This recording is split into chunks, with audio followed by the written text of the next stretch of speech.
Hey YouTube, this is not really a video response but has been inspired by a video by Dylan and Cole. Link to it and to his channel below. Go sub to him if you're not. You've probably just watched the other video I uploaded saying that, so I won't repeat myself. This video is on multiculturalism, and recently my Prime Minister, David Cameron, who I didn't vote for but is my Prime Minister and has oaths of loyalty from me, etc. He recently said multiculturalism was dead. I haven't read his speech, I haven't looked deeper into it, so I'm just going to give a take on that phrase in and of itself, because, as Dylan Cole mentioned in his video, multiculturalism means a lot of things to a lot of people. And I've never really been fond of the term, but looking at it, I'm probably a fairly decent example of multicultural. I am multicultural, I come from at least two cultures. I'm Jewish.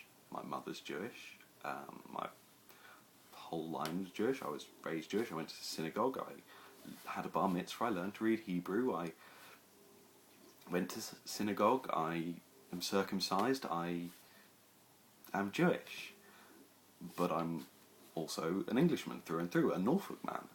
My father's from Norfolk. I'm Norfolk bred and born.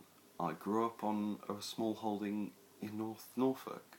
I went to school there. It's part of me. There's shoveling shit and living, I'd say, an idealised 1950s version of growing up in rural England. Like reading something out of the Fantastic Five when I talk about it to other people. Probably the rose-tinted glasses of childhood. But yeah, I had a very English upbringing, and both my grandparents were both English teachers, and I was immersed in literature and culture and Gilbert and Sullivan. I'm English as a culture as well. And so that's two cultures in me right there. And I feel as English as I can possibly feel quite often, though I feel rejected by people who often claim Englishness as being the most important thing. I'm often expected to have a side. People are surprised that I can be both sometimes. People can't see me as both.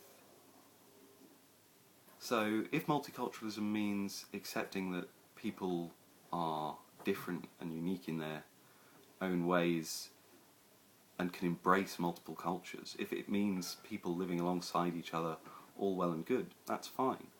That's something I support and love. If it means, though, as many people see it means, and sometimes I see it means, multicultures living together but ignoring each other, then I would be opposed to multiculturalism, and I'd be glad it's dead, and I would hope instead for what in America is often called the melting pot, and there's a fantastic jingle floating about somewhere about the great melting pot recipe in America. I'm sure, or some American, please tell me what it is, link to it if you've got a link, because I don't know where it is or what it's called or how to find it, but I saw it once and it was very good.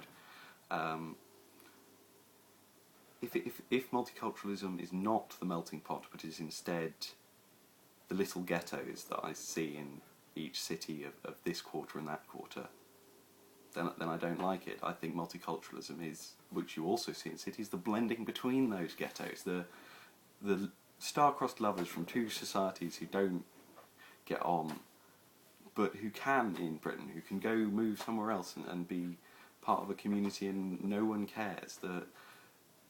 It doesn't matter, really.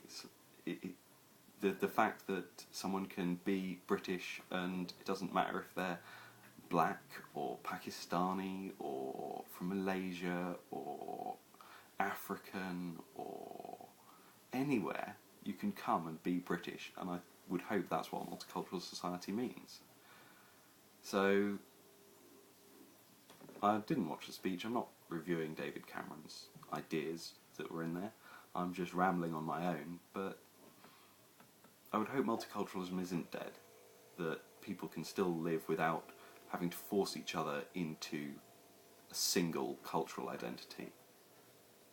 I would hope instead that we could share a big enough cultural umbrella to have our own individual cultural traditions and traits within it. I mean, when you look at it, I'm another culture because I'm a country culture compared to a city culture. I learned to Morris dance when I was at school. I grew up singing farmers' songs and folk, whereas people in the city had a completely different culture than me. And literally, we would call them townies because they weren't like us. So, there you go. Another culture. A multicultural society should be able to have many people from many cultural backgrounds living together and getting on, if not actively friends with each other, tolerating each other, because everyone lives here, and so long as we share a fundamental same set of values, it's all good. Thanks, YouTube. Bye.